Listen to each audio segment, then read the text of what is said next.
Welcome friends, in part 6 the application of matrices. हा या चॅप्टरचा शेवटचा पार्ट आहे.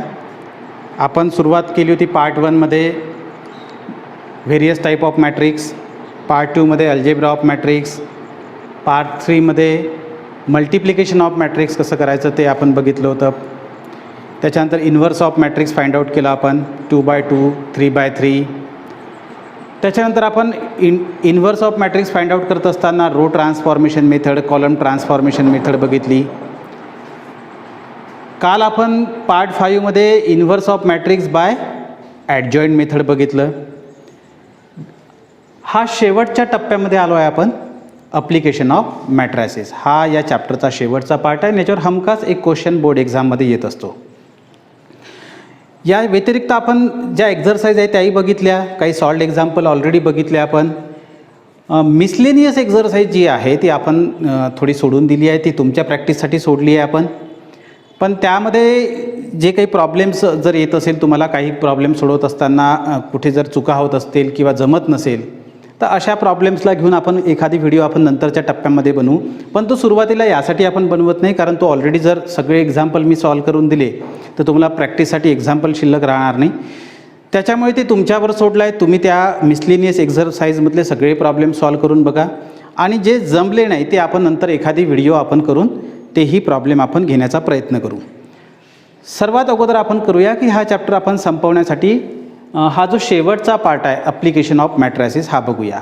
कालपर्यंत आपण जितकंही मॅट्रिसेस बघितलं, इन्व्हर्स फाइंड आउट करणं बघितलं, पण याचा उपयोग काय आहे आणि तो उपयोग आपल्याला समजून जर घ्यायचा असेल तर आपण आजच्या पार्टमध्ये आपण तो समजून घेणार आहोत. काय म्हटलं, ॲप्लिकेशन ऑफ मॅट्रिसेस. कशा मॅट्रिसेसच्या बऱ्याच ॲप्लिकेशन्स आहेत, मात्र त्याच्यापैकी लिनियर इक्वेशन सॉल्व करण्याची ही ॲप्लिकेशन आपण 12th स्टँडर्डला अभ्यास करणार आहोत. काय करतो आपण, for solving the linear equation. काय करायचं लिनियर इक्वेशन सॉल्व करत असताना, ऑलरेडी तुम्ही हे 9th स्टँडर्ड 10th स्टँडर्डपासून हे लिनियर इक्वेशन सॉल्व करत आलेले आहे. या पद्धतीचे इक्वेशन्स बघा, तुम्हाला आठवत असेल काय करत होते, या दोन इक्वेशन्सचं ॲडिशन करत होते, मग एक्सची व्हॅल्यू काढत होते, ती पुट करून मग वायची व्हॅल्यू काढत होते. एक्स आणि वाय हे व्हेरिएबल्स आहेत, आणि हे 2 आणि 3 हे एक्स आणि वायचे काय कोएफिशियंट आहेत, आणि या 5ला आपण काय म्हणतो, कॉन्स्टंट नंबर असं म्हणत असतो. हे इक्वेशन सॉल्व करण्याच्या अनेक मेथड तुम्ही बघितलेल्या आहेत, आहे ना. त्या मेथड्सपैकी लिनियर इक्वेशन सॉल्व करण्याची जी ॲडिशन सबट्रॅक्शन करून सॉल्व करण्याची ती मेथड तुम्ही 9th आणि 10th स्टँडर्डमध्ये ऑलरेडी बघितलेली आहे. पण या इक्वेशन्समध्ये एक्स आणि वायच्या व्हॅल्यूज मॅट्रिसेसचा वापर करून कशा काढता येईल ते आपण बघणार आहोत. ॲप्लिकेशन ऑफ मॅट्रिसेसमध्ये काय करतोय आपण, 2x + 3y आणि x - 4y हे जर मॅट्रिसेस असेल तर या इक्वेशन्सला मॅट्रिक्स फॉर्ममध्ये कसं लिहायचं. मॅट्रिक्स फॉर्ममध्ये लिहित असताना कन्सिडर हे दोन इक्वेशन्स दिलेले आहेत. याला मॅट्रिक्स फॉर्ममध्ये लिहायचं असेल तर बघा, एक्सचा कोएफिशियंट काय आहे 2, आणि नंतर वायचा कोएफिशियंट आहे 3. इथे बघा एक्सचा कोएफिशियंट काय आहे 1, आणि इथे वायचा कोएफिशियंट काय आहे -4. पहिल्या इक्वेशनचे जे कोएफिशियंट आहे ते फर्स्ट रोमध्ये लिहून घ्यायचे. दुसऱ्या इक्वेशनचे एक्स आणि वायचे जे कोएफिशियंट आहे ते सेकंड रोमध्ये लिहून घ्यायचे. बघा इथं एक्सच्या पुढे काही दिसत नाही, म्हणजे त्याचा कोएफिशियंट काय असला पाहिजे 1 असला पाहिजे. आणि जो शेवटचा आपण मॅट्रिक्स बनवला याचा 2/1 हा रो आहे. यामध्ये आपण कॉन्स्टंट लिहित असतो. जो पहिला कॉन्स्टंट आहे तो 5 आहे पहिल्या इक्वेशनचा, आणि दुसऱ्या इक्वेशनचा कॉन्स्टंट काय आहे 9 आहे. आणि मग हा जो रो आहे या रोमध्ये आपण जे व्हेरिएबल्स आपल्याला फाइंड आउट करायचे आहे ते लिहित असतो. कुठले कुठले व्हेरिएबल्स, आपल्याला कुठल्या व्हेरिएबल्सची व्हॅल्यू फाइंड आउट करायची होती, एक्स अँड वाय. तर आपलं एक मॅट्रिक्स फॉर्ममध्ये इक्वेशन बघा कसं बनलं. 2 आणि 3 इथे फर्स्ट रोमध्ये घेतले, पहिल्या इक्वेशनचे कोएफिशियंट एक्स आणि वायचे. दुसऱ्या इक्वेशनचे एक्स आणि वायचे कोएफिशियंट आपण सेकंड रोमध्ये घेतले.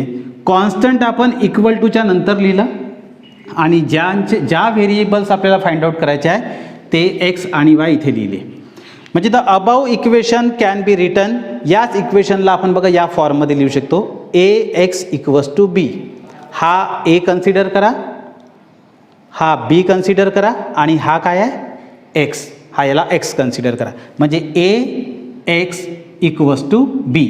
मग इथे बघा ए म्हणजे काय तर हा 2x2चा मॅट्रिक्स, बी म्हणजे हा 2x1चा मॅट्रिक्स आणि एक्स म्हणजे हा 2x1चा एक्स आणि वाय व्हेरिएबलचा मॅट्रिक्स. हां काय म्हटलं मग ए काय आहे, matrix of coefficient of variable. Matrix आहे ए, कोणाचा मॅट्रिक्स आहे, कोएफिशियंटचा. कोणाचे कोएफिशियंट, हे जे व्हेरिएबल्स आहे एक्स आणि वाय त्यांचे जे कोएफिशियंट आहे 2 3 आणि 1 -4 यांचा तो मॅट्रिक्स म्हणजे कोण आहे, ए आहे. एक्स काय आहे, मॅट्रिक्स ऑफ व्हेरिएबल. व्हेरिएबल्स कोणते कोणते आहे आपल्याजवळ, एक्स अँड वाय. ह्या व्हेरिएबल्सचा मॅट्रिक्स आहे एक्स आणि वाय, या व्हेरिएबलचा मॅट्रिक्स एक्स आहे. आणि बी मॅट्रिक्स आहे कोणाचा, हे जे कॉन्स्टंट नंबर आहे 5 and 9 या कॉन्स्टंटचा मॅट्रिक्स म्हणजे कोण आहे, बी आहे. आणि आपल्याला काय फाइंड आउट करायचं आहे, find the values of x and y. X आणि वायच्या व्हॅल्यूज फाइंड आउट करायचं आहे. कधी कधी 3 म्हणजे एक्स वाय आणि झेड असंही इक्वेशन्स असते, मग त्याच्यात एक्स वाय आणि झेड याही व्हॅल्यू फाइंड आउट करू शकतो आपण. आणि या व्हॅल्यूज फाइंड आउट करण्यासाठी, व्हेरिएबलच्या व्हॅल्यूज फाइंड आउट करण्यासाठी आपल्याजवळ 2 मेथड्स आहेत. कुठल्या मेथड्स आहेत, आपल्या सिलेबसला 2 मेथड दिलेले आहे. पहिली मेथड आहे method of inversion and second method आहे मेथड ऑफ रिडक्शन. या दोन्ही मेथड या ॲप्लिकेशन ऑफ मॅट्रिसेस या टॉपिक खाली आपण बघणार आहोत. या दोन्ही मेथडच्या माध्यमातून आपण काय करणार आहोत, एक्स आणि वाय या व्हेरिएबलच्या व्हॅल्यूज फाइंड आउट करणार आहोत. तर सध्या तुम्ही याचा एक स्क्रीनशॉट घेऊन घ्या. स्क्रीनशॉट घेतल्यानंतर आपण पुढच्या पार्टकडे वळणार आहोत. कुठली मेथड आपण बघणार आहोत, method of inversion. Let us see the first method, method of inversion. मग अशी आपण बघितलं की 2 मेथड्स आपण वेगवेगळ्या आहेत, त्या दोन्ही मेथडने आपण व्हेरिएबलच्या व्हॅल्यूज फाइंड आउट करू शकतो. त्यापैकी आपण पहिली मेथड घेतोय मेथड ऑफ इन्व्हर्जन. काय इक्वेशन मग अशी आपण बघितलं होतं, A X equals to B. A X equals to B, therefore X equals to A inverse B. काय केला, हा ए तिकडे घेऊन गेलो आपण, तर काय झाला तो ए, इकडे ए होता तिकडे तो एचा इन्व्हर्स झाला. लेफ्ट हँड साईडकडून राईट हँड साईडकडे गेलं. किंवा आपल्या बुक्समध्ये बघा याला कसं सॉल्व करून दिलेलं आहे, ए एक्स इक्वल्स टू जर बी आहे हे इक्वेशन आहे, multiply both side by A inverse. कुठल्याही एकाच गोष्टीने आपण दोन्ही साईडला मल्टिप्लाय जर केलं तर इक्वेशनमध्ये कुठलाही फरक पडत नाही, आपल्याला माहीत आहे. चला आपलं काय इक्वेशन आहे, हा इकडे ए एक्स आहे आणि तिकडे कोण आहे, बी आहे. इकडे मी ए इन्व्हर्सने मल्टिप्लाय करतो आणि तिकडे सुद्धा कशाने मल्टिप्लाय करतो, ए इन्व्हर्सने मल्टिप्लाय करतो. Equals to A inverse B, मी left hand side right hand side as लिहिली.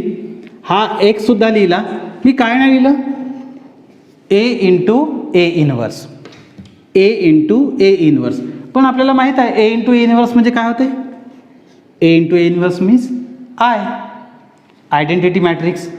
अँड आयने कुठल्याही मॅट्रिक्सला जर मल्टिप्लाय केलं तर कुठलाही फरक पडणार नाही, म्हणजे आय लिहायची काही गरज नाही. Therefore X equals to A inverse B, X equals to A inverse B. बघा आपण मग अशी तेच लिहिलं आहे, x equals to A inverse B. या इक्वेशन्सचा वापर करून आपण ए इन्व्हर्सची व्हॅल्यू फाइंड आउट करायची आहे, या इक्वेशनमध्ये ठेवायची आहे. आणि बी तर आपल्याला माहितीच आहे तो कॉन्स्टंटचा मॅट्रिक्स आहे आणि त्याच्यातून एक्स काय आहे तो व्हेरिएबलचा मॅट्रिक्स आहे. आणि इक्वॅलिटी ऑफ मॅट्रिक्स या गोष्टीचा आधार घेऊन आपण एक्स आणि वाय या व्हेरिएबलच्या व्हॅल्यू फाइंड आउट करणार आहोत. चला आपण एक प्रॉब्लेम घेऊया, त्या प्रॉब्लेमच्या आधारावर आपण काही गोष्टी सॉल्व करूया. Example number 1, solve the equation. काय इक्वेशन आहे, 2x + 5y equals to 1 and second is 3x + 2y equals to 7.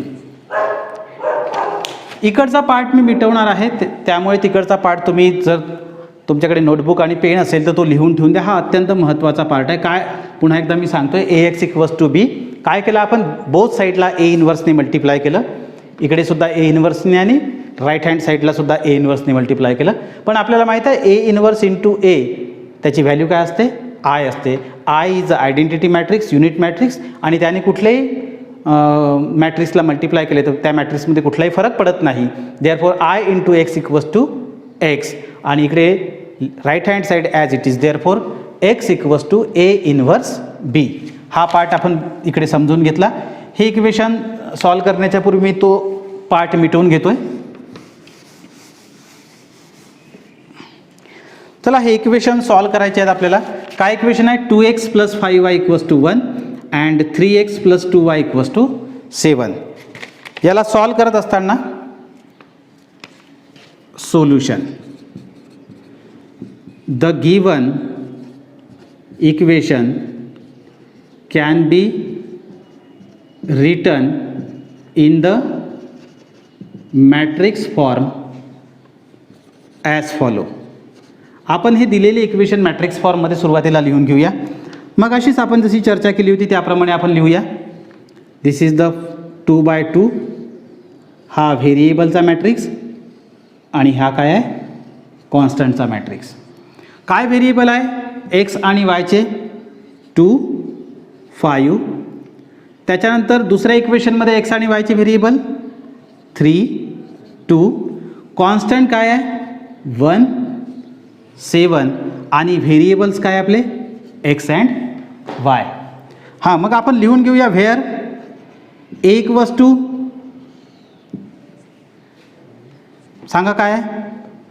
X equals to, किंवा consider A equals to 2, 5, 3, 2. X equals to x and y, and B equals to 1 and 7. हा तुमचा झाला ए, हा झाला बी, आणि हा काय झाला? एक्स. देअरफॉर आपलं इक्वेशन कसं आहे? ए एक्स इक्वल्स टू बी असं इक्वेशन आपलं तयार झालं.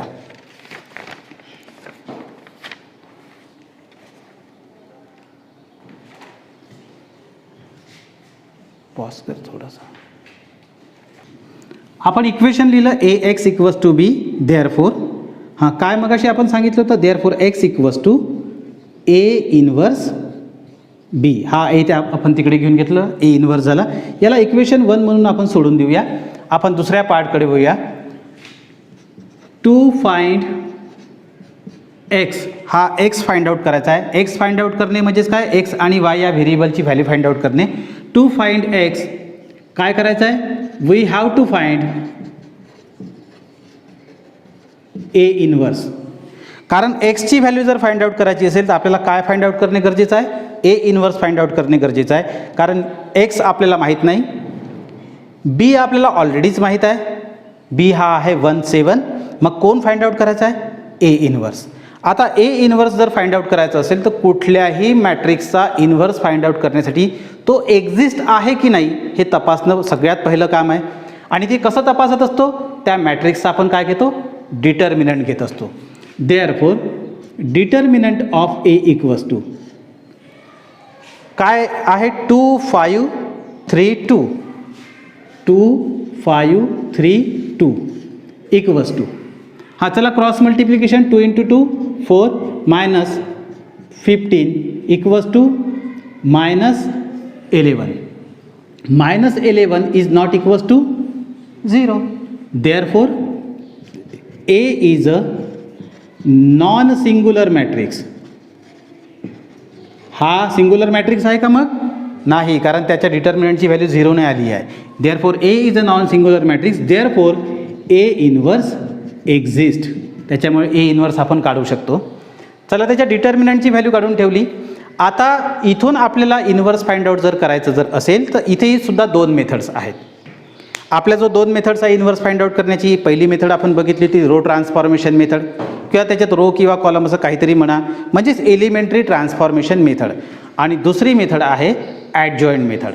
तर तुम्ही कुठलीही मेथड वापरू शकता. एलिमेंटरी ट्रान्सफॉर्मेशन मेथड वापरू शकता, त्याच्यात रो किंवा कॉलम काही वापरू शकता, किंवा दुसरी मेथड आहे आपल्या जो ॲडजॉइंट मेथड, तीसुद्धा वापरू शकता. कुठल्या तरी मेथडने आपल्याला ए इनवर्स फाइंड आउट करायचा आहे. चला आपण ए इनवर्स फाइंड आउट करूया. ए इनवर्स फाइंड आउट करण्यासाठी आपण जर रो ट्रान्सफॉर्मेशन जर मेथड जर घेतो म्हटलं तर काय करावं लागेल, इथे 1, इथे 0, इथे 1 आणि इथे 0 आणावं लागेल. इथे 1 आणि इथे 0 त्यासाठी रोचे ऑपरेशन्स आपल्याला वापरावं लागेल. आणि जर आपल्याला ॲडजॉईंट मेथड जर वापरायची जर असेल तर काय करावं लागेल, मायनर्स काढावं लागेल, मायनर्सवरून कोफॅक्टर काढावं लागेल, कोफॅक्टरवरून कोफॅक्टरचा मॅट्रिक्स काढावा लागेल, त्या कोफॅक्टरच्या मॅट्रिक्सचा ट्रान्सपोज घेऊन आपल्याला ॲडजॉईंट काढावा लागेल. आणि तो ॲडजॉईंट काढल्यानंतर ए इन्व्हर्स काढण्याचा एक फॉर्म्युला आहे. तो फॉर्म्युला काय आपण बघितला होता, 1 determinant of A into adjoint A. या फॉर्म्युल्यामध्ये तो ठेवावा लागेल आणि नंतर आपल्याला ए इन्व्हर्स फाइंड आउट करावं लागेल. पण एक छोटी ट्रिक्स आहे, त्या ट्रिक्सच्या माध्यमातून आपण मायनर्स, कोफॅक्टर्स वगैरे सगळ्या गोष्टी स्किप करून डायरेक्ट ॲडजॉईंटसुद्धा फाइंड आउट करू शकतो. आणि ते कसं फाइंड आउट करू शकतो बघूया. अत्यंत महत्त्वाचं आहे, ही ट्रिक्स तुम्ही लक्षात ठेवा.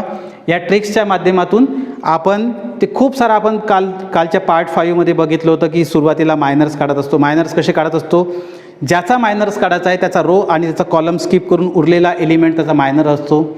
मग मायनरवरून कोफॅक्टर कसे काढतो आपण, -1 to the power i+j into m11 या पद्धतीने आपण करत असतो. म्हणजे जर पॉवर इवन असेल तर ॲन्सर पॉझिटिव्हमध्ये येत होतं आणि पॉवर जर ऑड असेल तर ॲन्सरचं साईन काय होत होतं, चेंज होत होतं. हे सगळं करून आपण मायनर्स, कोफॅक्टर्स करून मग त्याचा ट्रान्सपोज वगैरे घेऊन काय करत होतो, आपण ॲडजॉईंट ए काढत होतो. पण आता हे सगळं न करता सुद्धा एक ट्रिक वापरून आपण ॲडजॉईंट ए काढू शकतो. चला आपण ॲडजॉईंट ए काढतोय. Therefore adjoint A equals to काय करायचं, ॲडजॉईंट ए काढत असताना तर जो मॅट्रिक्स आहे त्या मॅट्रिक्सचा हे जे डायगोनल एलिमेंट आहे हे इंटरचेंज करून टाकायचे. म्हणजे बघा, हा वरचा खालचा 2 इथे वर घेऊन जायचा आणि वरचा 2 इथे खाली घेऊन जायचा. आता तिथे दोन्ही ठिकाणी 2 असल्यामुळे तुम्हाला तसा तो फरक जाणवणार नाही. म्हणजे इथे एक 2 आणला आणि इथे एक 2 आणला. आता समजून जा, हा वरचा एलिमेंट खाली आणला आणि खालचा एलिमेंट वर नेला असं आपण समजूया. आणि उरलेले जे 2 एलिमेंट आहे, नॉन डायगोनल एलिमेंट आपण म्हणूया त्याला, त्यांचे साईन चेंज करून द्यायचे. -3 -5. पुन्हा लक्षात घ्या. म्हणजे चला मी इकडे सांगतोय की समजा एक हा आपल्या प्रॉब्लेमचा पार्ट नाही पण तरी हा लक्षात घ्या. If A equals to ABCD हा एक मॅट्रिक्स आहे 2x2 रोचा आणि याचा ॲडजॉईंट जर फाइंड आउट करायचा असेल then adjoint A equals to काय करायचं बघा, मी आत्ताच सांगितलं होतं, हे जे डायगोनल एलिमेंट आहे त्यांच्या पोझिशन इंटरचेंज करून घ्यायच्या. म्हणजे एच्या ठिकाणी डीला घेऊन यायचं आणि डीच्या ठिकाणी एला घेऊन यायचं. म्हणजे इथे डी आला आणि इथे काय आला, ए आला. आणि मग जे नॉन डायगोनल एलिमेंट आहेत त्यांची पोझिशन चेंज करायची नाही, पण मात्र त्यांचं साईन चेंज करून टाकायचं. म्हणजे प्लस असेल तर मायनस करायचं आणि मायनस असेल तर प्लस करून घ्यायचं. म्हणजे सीच्या ऐवजी -C, पोझिशन चेंज नाही आहे, फक्त साईन चेंज आहे. आणि बीच्या ऐवजी -B. म्हणजे तुम्हाला खूप पटकन काय मिळालं, ॲडजॉईंट ए मिळालं. हेच काढण्यासाठी काल आपण काय केलं होतं, काल मायनर्स काढले होते. मग मायनर्स काढल्यानंतर आपण कोफॅक्टर्स काढले होते. कोफॅक्टरचा तो फॉर्म्युला वापरला होता, ऑड इव्हन वगैरे सगळं तपासलं होतं.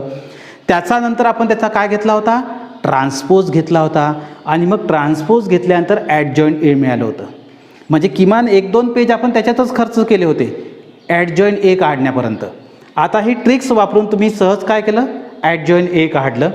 आता ॲडजॉईंट ए आपण या मॅट्रिक्सचा माहीत झाला. आपला जो फॉर्म्युला आहे, काय फॉर्म्युला आहे, वी हॅव, आपला जो एक फॉर्म्युला आहे तो फॉर्म्युला आहे A inverse equals to 1 determinant of A into adjoint A. हा फॉर्म्युला आपण बघितला आहे. याच्यात ए इन्व्हर्स आपण फाइंड आउट करतोय. 1 डिटर्मिनंट ऑफ एची व्हॅल्यू ऑलरेडीच आपण काढली ती काय, -11. आणि ॲडजॉईंट ए आत्ताच आपण काढलेला तो काय, 2 -5 -3 and 2. हा आपण ॲडजॉईंट ए सुद्धा काढला. आता ए इन्व्हर्स काढला. पण आपला जो फॉर्म्युला काय, एक्स आपल्याला काढायचं काय होतं, एक्स आणि वाय या व्हेरिएबलची व्हॅल्यू काढायची होती. आणि एक्स आणि वाय या व्हेरिएबलची व्हॅल्यू काढणेच म्हणजे हा एक्स नावाचा जो मॅट्रिक्स आहे तो फाइंड आउट करणे. कारण एक्स आणि वाय व्हेरिएबलच्या व्हॅल्यू कोणत्या मॅट्रिक्समध्ये आहे, एक्स मॅट्रिक्समध्ये. एक्स फाइंड आउट करण्याचा फॉर्म्युला काय होता, A inverse B. Therefore from one काय होतं, फ्रॉम वन काय आहे, x equals to A inverse B. चला आपण व्हॅल्यू पुट करूया.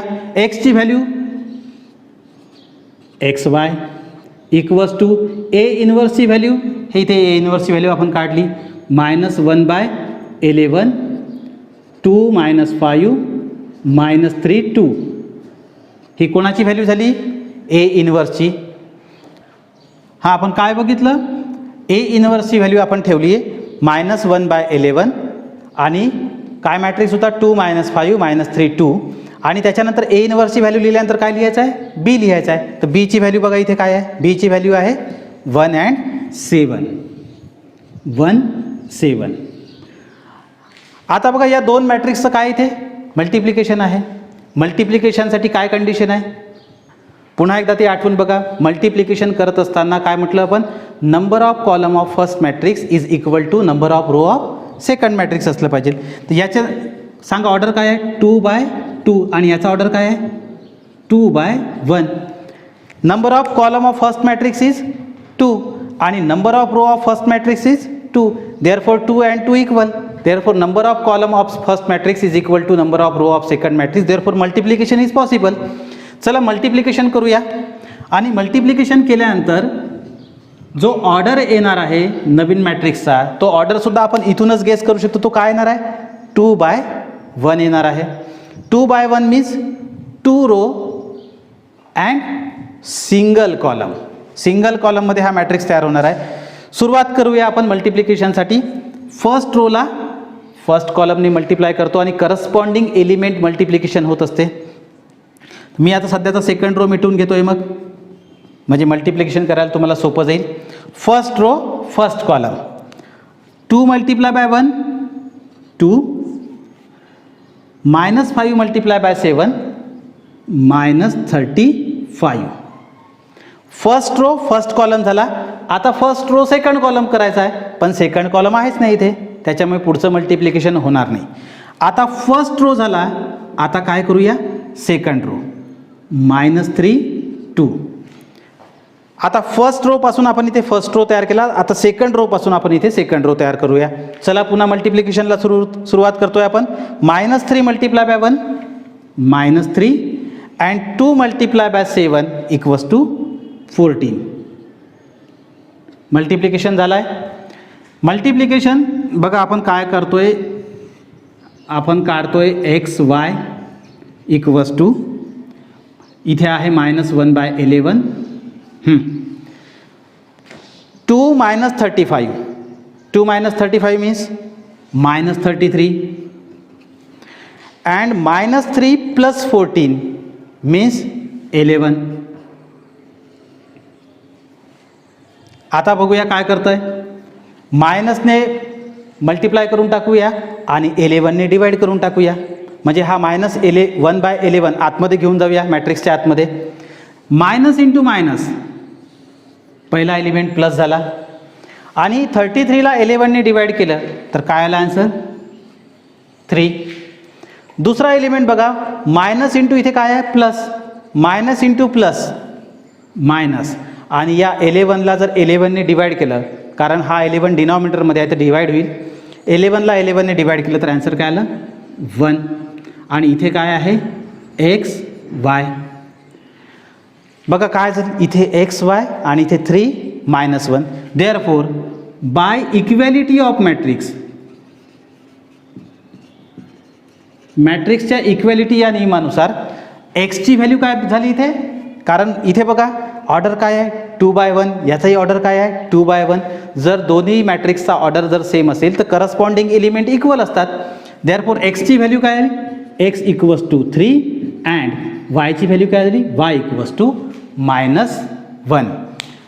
बघा किती सोपं आहे हे प्रॉब्लेम. आपण याच इक्वेशन्सला लिनियर इक्वेशन्सला आपण 10th स्टँडर्डमध्ये आपण सुद्धा सोडवलं होतं, पण ती वेगळी मेथड आपण वापरली होती, सायमल्टेनियस लिनियर इक्वेशन वगैरे. पण इथे मॅट्रिक्स मेथडने आपण सोडवत आहोत. काय करायचं, दिलेल्या इक्वेशन्सला मॅट्रिक्स इक्वेशनमध्ये कन्व्हर्ट केलं.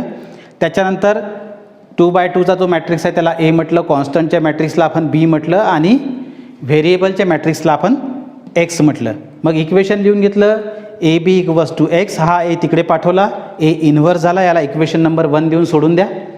आणि तुम्हाला काय फाइंड आउट करायचं आहे, एक्स फाइंड आउट करण्यासाठी सर्वात अगोदर कोण फाइंड आउट करावं लागेल, इन्व्हर्स फाइंड आउट करावं लागेल. बघा आपलं मेथडचं नावच बघा, इन्व्हर्जन मेथड आहे. इन्व्हर्जन म्हणजे इन्व्हर्स फाइंड आउट करण्याचं आहे त्याच्यात. मग आपण ए इन्व्हर्स फाइंड आउट करण्यासाठी कुठल्याही मॅट्रिक्सचं इन्व्हर्स फाइंड आउट करण्यासाठी सुरुवातीला काय करत असतो आपण, त्याचा डिटर्मिनंट फाइंड आउट करत असतो. डिटर्मिनंट केला, डिटर्मिनंटची व्हॅल्यू नॉन झिरो आहे, म्हणजेच तो नॉन सिंग्युलर मॅट्रिक्स आहे आणि नॉन सिंग्युलर आहे म्हणून ए इन्व्हर्स एक्झिस्ट. आणि या पोझिशनला 1 मार्क असतो, आपण कालच सांगितलं होतं. त्याच्यानंतर आपण इन्व्हर्स फाइंड आउट करण्यासाठी सुरुवात करतोय, पण त्याच्यात 2 मेथड्स आहेत, एलिमेंटरी ट्रान्सफॉर्मेशन मेथड आणि ॲडजॉईन मेथड. तुम्ही या मॅट्रिक्सचा इन्व्हर्स फाइंड आउट करण्यासाठी तुम्ही रो ट्रान्सफॉर्मेशन किंवा कॉलम ट्रान्सफॉर्मेशनसुद्धा वापरू शकता. पण इथे आपण या ठिकाणी काय वापरलं आहे, ॲडजॉईन मेथडचा वापर केलेला आहे. ॲडजॉईन मेथडने इन्व्हर्स काढत असताना ॲडजॉईन ऑफ मॅट्रिक्स काढणं आवश्यक आहे, त्यासाठी मायनस काढणं आवश्यक आहे, कोफॅक्टर काढणं आवश्यक आहे. पण त्या सगळ्या गोष्टीला फाटा देत आपण एक ट्रिक्स वापरली आणि त्या ट्रिक्सच्या माध्यमातून आपण ॲडजॉईन मॅट्रिक्स काढला. ॲडजॉईन मॅट्रिक्स काढण्यासाठी काय केलं, नॉन डायगोनल एलिमेंटच्या पोझिशन इंटरचेंज करायच्या, डायगोनल एलिमेंटच्या पोझिशन इंटरचेंज करायच्या आणि नॉन डायगोनल एलिमेंटच्या एलिमेंट जे आहे त्यांचे फक्त साईन चेंज करायचे, म्हणजे प्लस असेल तर मायनस करायचे किंवा मायनस असेल तर प्लस करायचे. आणि मग एक फॉर्म्युला आहे जो कालच आपण बघितला होता इन्व्हर्स फाइंड आउट करण्याचा ॲडजॉईन मेथडमध्ये. काय फॉर्म्युला आहे, A inverse equals to 1 determinant of A into adjoint A. त्यामध्ये व्हॅल्यूज ठेवल्या आणि ह्या सगळ्या व्हॅल्यूज आपण इक्वेशन नंबर 1 मध्ये ठेवल्या. हे इक्वेशन नंबर 1 आणि by equality of matrix x आणि वाय या व्हेरिएबलच्या आपण व्हॅल्यूज काढल्या. ओके, याचा एक स्क्रीनशॉट तुम्ही घेऊन घ्या. Exercise 2.3 problem number 1, X plus 2y equals to 2 and 2x plus 3y equals to 3. 2x2चा मॅट्रिक्स याच्यात बनणार आहे. हे पहिलंच प्रॉब्लेम आहे एक्झरसाइज 2.3 मधलं, याला आपण सॉल्व करूया. सोल्युशन, चला आत्ताच आपण बघितलं त्या मेथडने आपण जाऊया. The given linear equation can be written in the form of matrix equation as follow. चला आपण हे दिलेले इक्वेशन मॅट्रिक्स फॉर्ममध्ये लिहून घेऊया.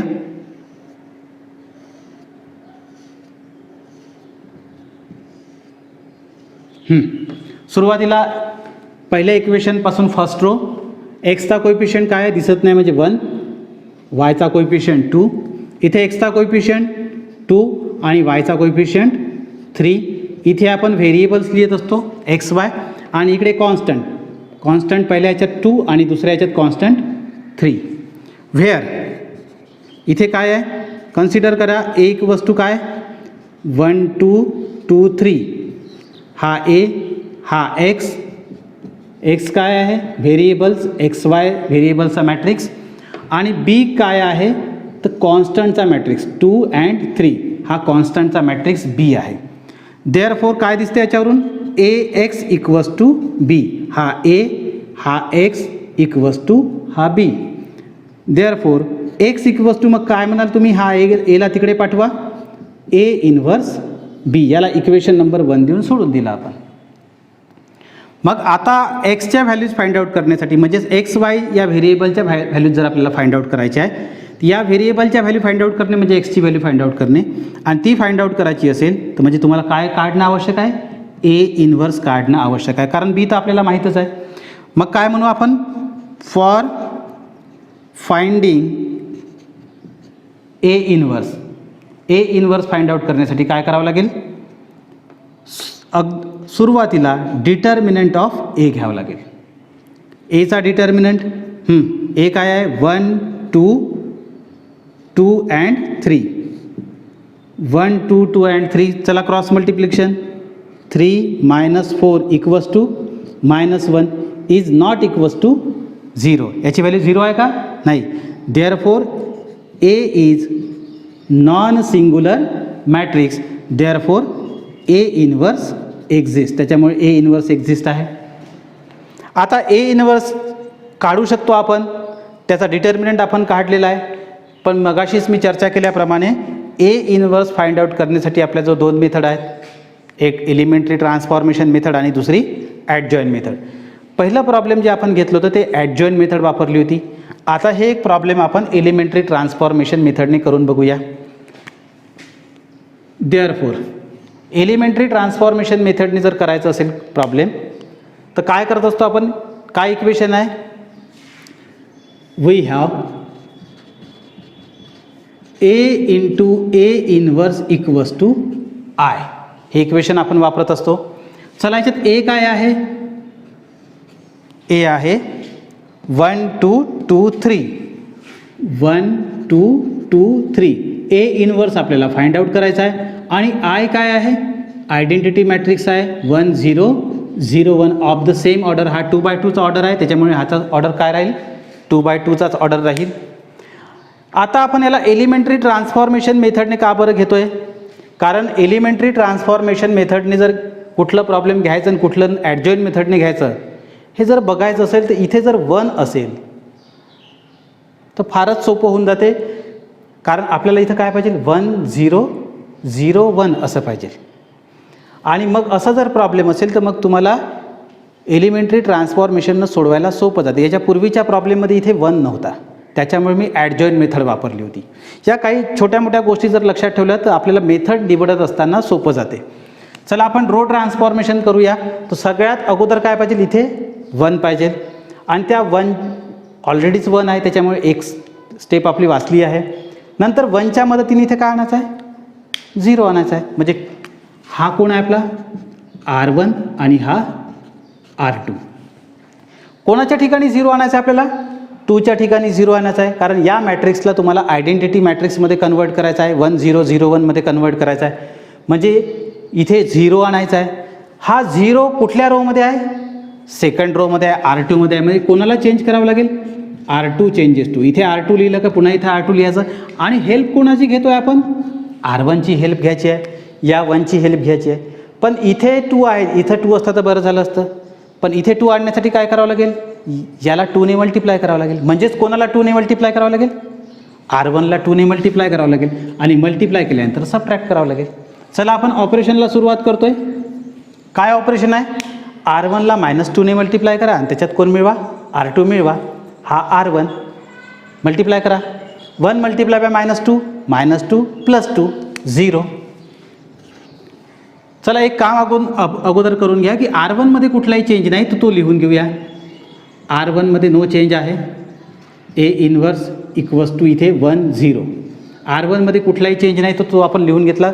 चेंज आपला R2मध्ये आहे. पुन्हा एकदा ऑपरेशन लावतो. R1ला -2ने मल्टिप्लाय करा आणि त्याच्यात R2 मिळवा. 1 multiply by -2 -2 + 2 = 0. Next 2 multiply by -2 -4 + 3 -1. चला इकडे या. 1 multiply by -2 -2 + 0 -2 and 0 multiply by -2 0 + 1 1. चला इथे 1 आहे, इथे 0 आला. आता इथे कोण पाहिजे? 1 पाहिजे. पण त्याच्याऐवजी काय आहे? -1 आहे. तर या मायनसला जर मायनसनेच मल्टिप्लाय करून टाकलं तर तो +1 होऊन जाईल. म्हणजे कुठल्या रोला चेंज करतो आहे आपण? R2 changes to -R2 changes. म्हणजे R1मध्ये कुठलाही चेंज नाही. पुन्हा एकदा as it is copy paste. R1 1 2 A inverse equals to R1 0 1. Change करतो आहे आपण R2ला. मायनसने multiply, 0 multiply by -0 -1 multiply by +1 -2 multiply by +2 and 1 multiply by -1. आता इथे 1 आला, इथे 0 आला, इथे 1 आला. आता इथे कोण पाहिजे? 0 पाहिजे. म्हणजेच कुठल्या रोमध्ये 0 पाहिजे? R1मध्ये. R1 changes to. इथे R1 लिहिलं तर इथे पुन्हा R1 आणि हेल्प या 1ची घ्यायची आहे. हा 1 कुठल्या रोमध्ये आहे? R2मध्ये आहे. पण इथे 2 आहे. इथे 2 जर असता तर सबट्रॅक्ट करताना सोपं गेलं असतं. 2 नाही आहे म्हणून 2ने मल्टिप्लाय करून टाकूया. मग 2ने मल्टिप्लाय केला आणि सबट्रॅक्ट करतोय आपण. कुठे चेंजेस, कुठलं ऑपरेशन आहे? R1 की R2? R1 मधलं ऑपरेशन आहे, म्हणजे R2मध्ये नो चेंज आहे. R2 आपण लिहून घेऊया. 0 1 A inverse equals to 2 minus 1. Operation लावतोय आपण R1मध्ये. चला ऑपरेशनला सुरुवात करूया. R2ला -2ने मल्टिप्लाय करा आणि त्याच्यात कोण मिळवा? R1 मिळवा. हा R2 0 multiply by -2 0 plus 1 1 1 multiply by -2 plus 2 0. चला 0 मिळाला. इथे सुद्धा same operation. 2 multiply by -2 -4 plus 1 -3 -1 multiply by -2 plus 2 0 plus 2. आता काय मिळाला? हा आयडेंटिटी मॅट्रिक्स आहे. आयडेंटिटी मॅट्रिक्सला आपण काय लिहितो? आय म्हणून लिहितो. I into A inverse equals to -3 2 2 and -1. आणि कुठल्याही मॅट्रिक्सला आयने जर मल्टिप्लाय केलं तर कुठलाही फरक पडत नाही. Therefore A inverse equals to काय मिळालं आपल्याला? -3 2 2 अँड -1. कोणाची व्हॅल्यू मिळाली? A इनवर्सची. पण A इनवर्सची व्हॅल्यू फाइंड आउट करायला सांगितलं होतं का आपल्याला? नाही, इक्वेशन सॉल्व करायला सांगितलं होतं. इक्वेशन सॉल्व करणे म्हणजे कोणत्या व्हेरिएबलच्या व्हॅल्यू काढणे? एक्स आणि वाय. एक्स आणि वायच्या व्हॅल्यू जर काढायच्या असेल, म्हणजेच एक्सची व्हॅल्यू जर काढायची असेल, तर आपला जो इक्वेशन आहे, इक्वेशन नंबर 1 काय आहे? X equals to A inverse into B. Therefore equation 1 becomes त्याच्यामध्ये या सर्व व्हॅल्यूज ठेवून देऊ आपण. इक्वेशन 1 काय? X equals to A inverse B. चला व्हॅल्यू ठेवूया आपण. एक्सची व्हॅल्यू व्हेरिएबलचा आहे x Y equals to A इनवर्सची व्हॅल्यू आत्ताच आपण काढली, ती काय आहे? -3 2 2 अँड -1. आणि बीची व्हॅल्यू सुद्धा इथून मिळून जाईल आपल्याला. बीची व्हॅल्यू काय आहे? 2 3. चला मल्टिप्लिकेशन आहे 2 मॅट्रिक्सचं. पुन्हा एकदा ऑर्डर फाइंड आउट करा. Order is 2/2 and order is 2/1. Number of column of first matrix is equals to number of row of second matrix. Therefore multiplication is possible. And the order of new matrix is 2/1. Multiplication first row first column by corresponding एलिमेंटचं multiplication आपण करतोय. -3 into 2 -6 and 2 into 3 6. पुन्हा एकदा बघूया आपण काहीच. -3 into 2 -6 and plus 2 into 3 6. Next first row first column झाला. आता first row second third column वगैरे आहे का? नाही आहे, म्हणजे आपलं तिथलं मल्टिप्लिकेशन संपलं. आता आपण सेकंड रोकडे जाऊया. सेकंड रो आपला काय होता? 2 -1. आता सेकंड रोचं मल्टिप्लिकेशन करूयात. इथे सेकंड रो जनरेट होईल आपला. 2 multiply by 2 4 and -1 multiply by 3 means -3. इकडे कोण आहे? X and y. X Y equals to काय आले इथे? 6 - 6 equals to 0 and 4 - 3 equals to 1. By equality of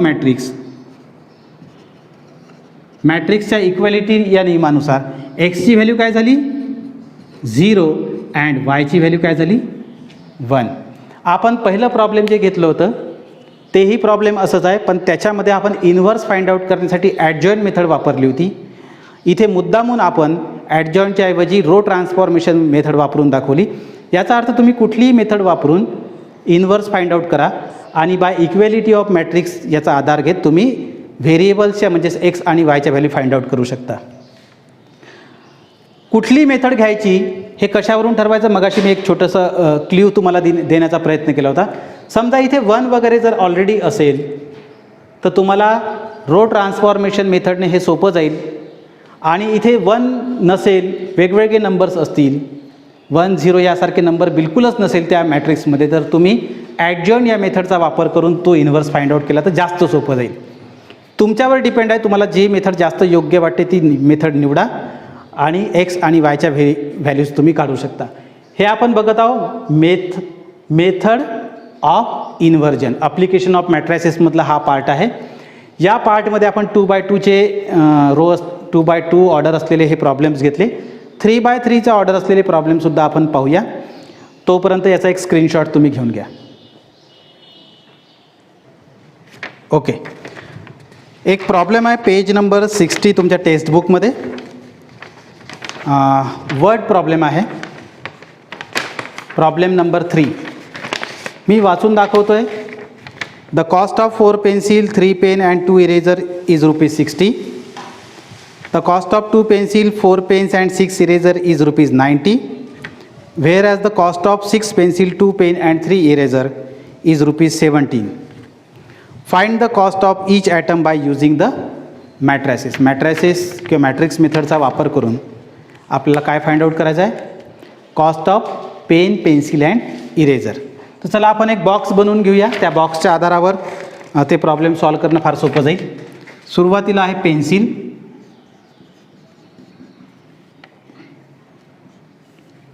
नंतर पेन आणि नंतर आहे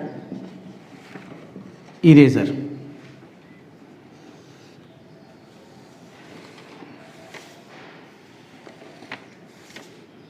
पेन्सिल, एका पेन्सिलची कॉस्ट आपण एक्स म्हणूया, एका पेनची कॉस्ट आपण वाय म्हणूया आणि एका इरेजरची कॉस्ट आपण झेड म्हणूया.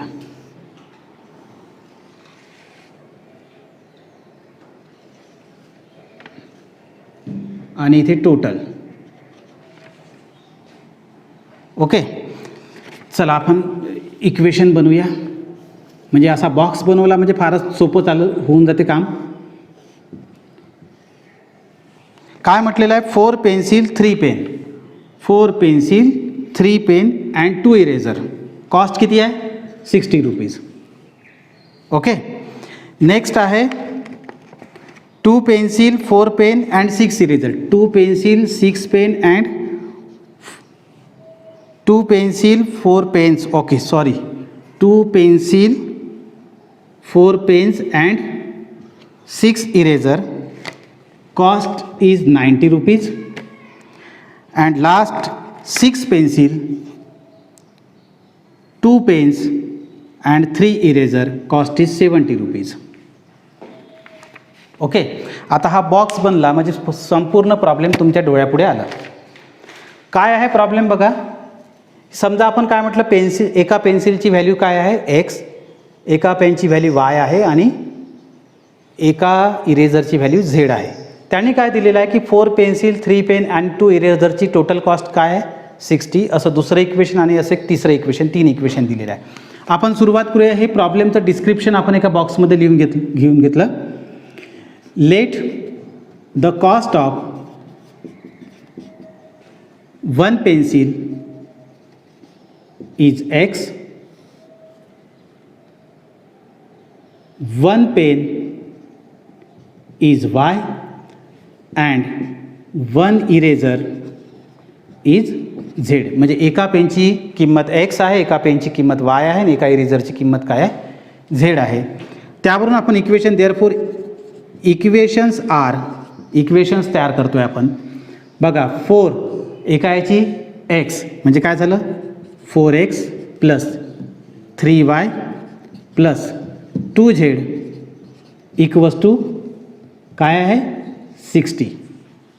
पहिले इक्वेशन तयार झालं. 4x plus 3y plus 2z equals to 60. चला दुसरं इक्वेशन तयार करतो आहे. 2x plus 4y plus 6z equals to 90. हे दुसरं इक्वेशन तयार झालं. तिसरं इक्वेशन तयार करतो आहे. 6x plus 2y plus 3z equals to 70. आता हे इक्वेशन्स आहेत. हे इक्वेशन्स कधी कधी प्रॉब्लेममध्ये डायरेक्ट दिलेले असतात. इथे वर्ड प्रॉब्लेम असल्यामुळे ते आपल्याला तयार करावे लागले.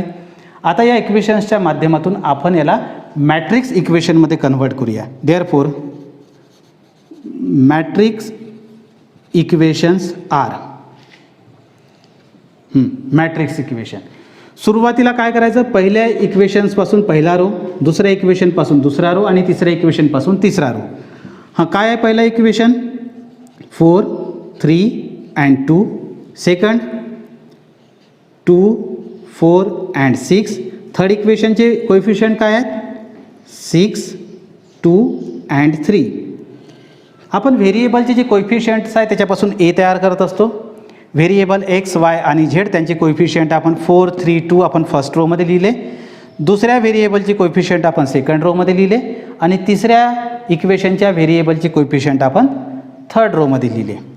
व्हेरिएबल्स कोण आहे तिथे एक्स आहे, वाय आहे आणि एक नव्याने सुद्धा पुन्हा याच्यात ॲड झालेला आहे झेड. 3 व्हेरिएबल्स आहे एक्स वाय झेड आणि या तिन्ही व्हेरिएबल्सचे आपल्याला व्हॅल्यूज फाइंड आउट करायचे आहे. आणि कॉन्स्टंट काय आहे 60, 90 अँड 70. हे आपले कॉन्स्टंट आहे. चला आपण काय यांना नावं देऊन देऊ. Therefore A equals to A काय आहे तुमचा 4, 3, 2, 2, 4, 6 and 6, 2, 3.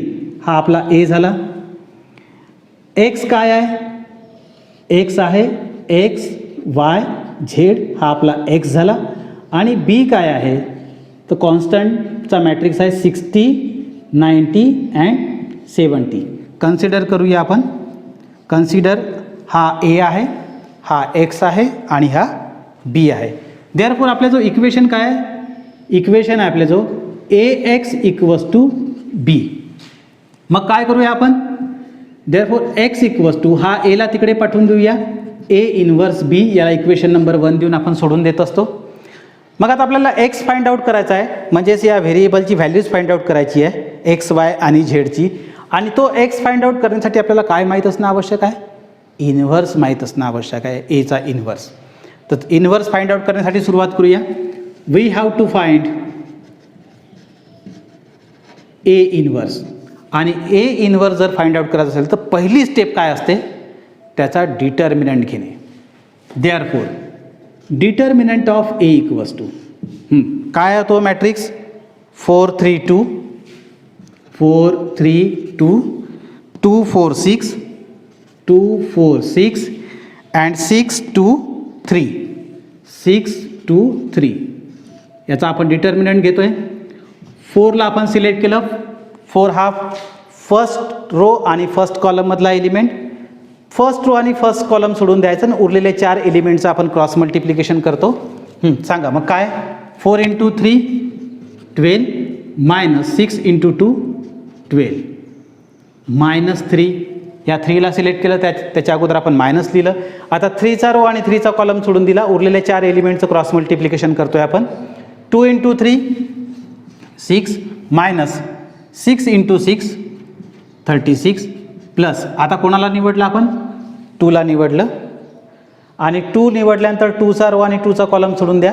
2 × 2 4 minus 6 × 4 24 equals to 12 minus 12 0 0 multiply by 4 is also 0 minus 3 36 minus 6 minus 30 plus 2 × काय आलं इथे minus 20 equals to minus into minus plus 90 minus 40 equals to काय आलं 50 is not equals to 0. Therefore A is a non singular matrix. Therefore A inverse exist. A inverse exist. चला आपल्याला A inverse आता find out करायचा आहे. A inverse find out करण्यासाठी आपल्या जो 2-3 मेथड्स आहेत एक रो ट्रान्सफॉर्मेशन मेथड आहे. त्याच्यानंतर कुठली मेथड आहे एक दुसरी ॲडजॉईंट मेथड आहे. रो ट्रान्सफॉर्मेशन जर मेथड वापरतो म्हटलं तर बघा प्रॉब्लेममध्ये फारच किचकट असं प्रॉब्लेम तुम्हाला दिसते. इथे 1 इथे 0 इथे 0 असं पाहिजे आहे. इथे 1 आणण्यासाठी 4ला 4ने डिवाईड करणे म्हणजे हे फारच मोठं आणखी फार किचकट असं हे सगळं बनत जाईल. ते सॉल्व करण्यासाठी खूप कठीण जाऊ शकते. म्हणून आपण रो ट्रान्सफॉर्मेशन मेथड आपण घेऊ नाही.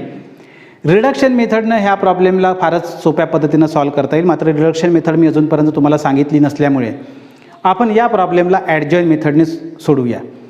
आता ॲडजॉईंट मेथडने सोडवण्यासाठी पुन्हा काय आहे ते मगाशी आपण चर्चा केली होती की मायनर्स काढणे, कोफॅक्टर काढणे, त्याचा ट्रान्सपोज वगैरे घेणे, मग ॲडजॉईंट काढणे वगैरे वगैरे गोष्टी. त्याच्याऐवजी एक ट्रिक सांगितली होती.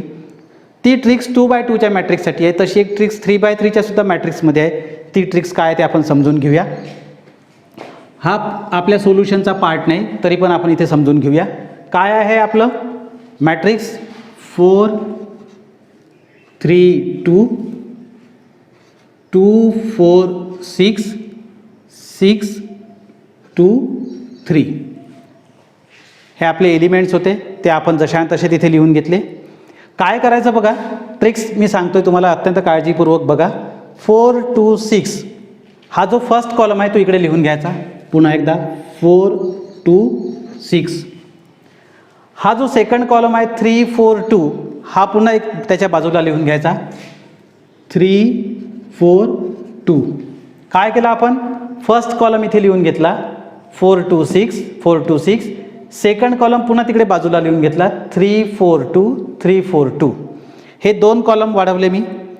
आता 2 रो सुद्धा वाढवायचे. हा बघा पहिला रो आहे 5 एलिमेंटचा, तो जशा आणि तसा खाली लिहा. काय आहे तो पहिला रो सांगा.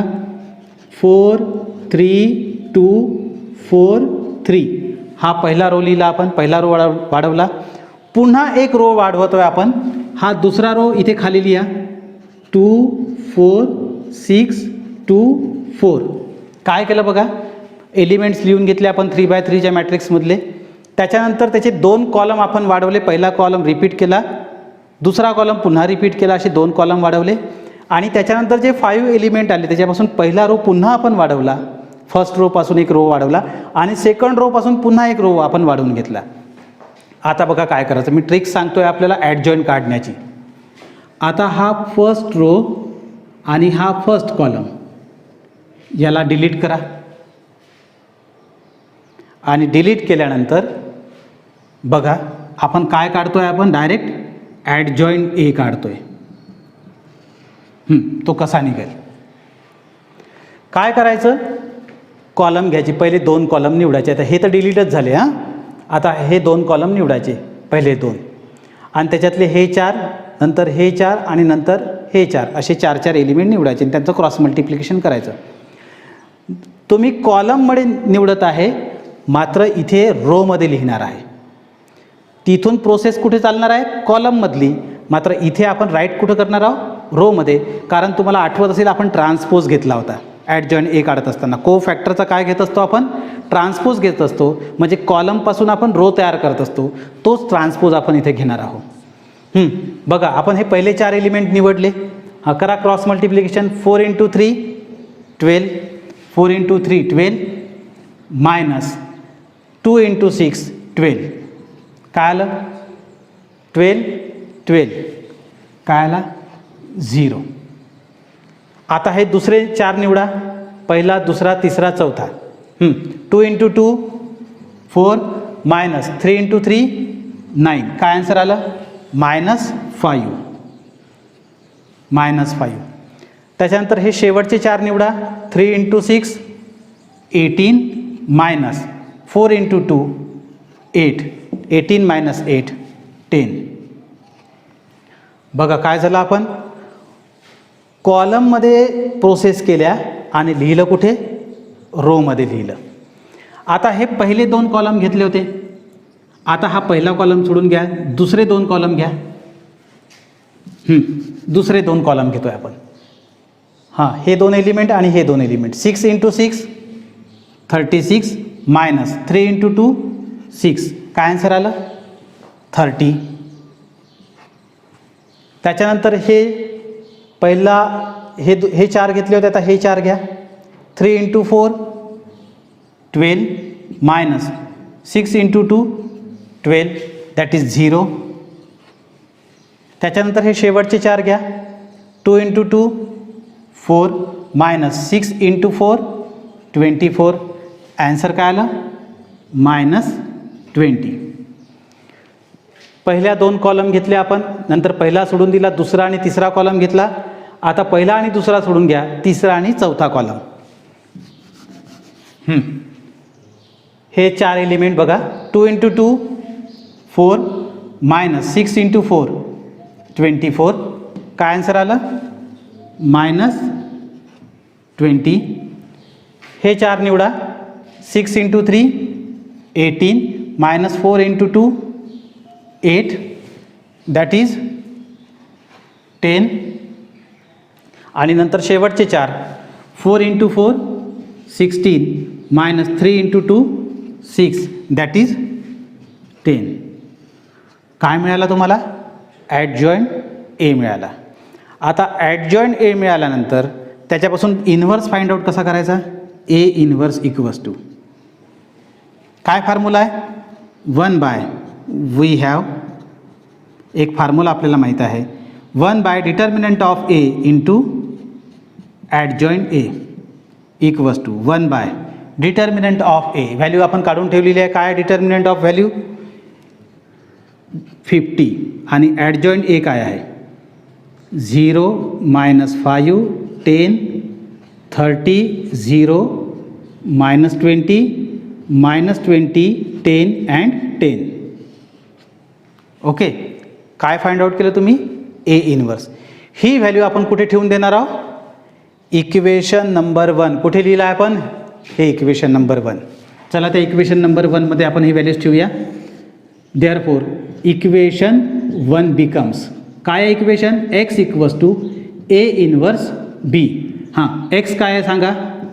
X Y Z equals to A काय आहे? सॉरी ए नाही, ए इन्व्हर्स काय आहे?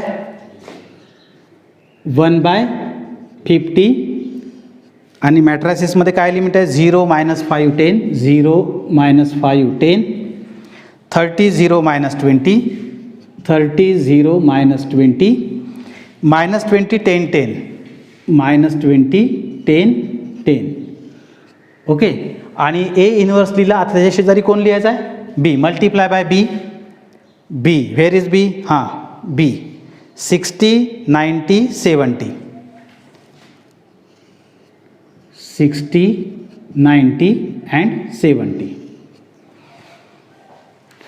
सॉल्व करूया. 1/50 as it is. Multiplication. Multiplication करत असताना काय चेक करत असतो आपण? The number of column of first matrix आणि number of row of second matrix हे चेक करत असतो. सांगा ऑर्डर काय आहे?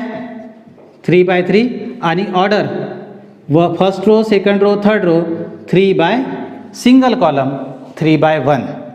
Number of row of first matrix is number of column of first matrix is 3 and number of row of second matrix is also 3. therefore the multiplication is possible.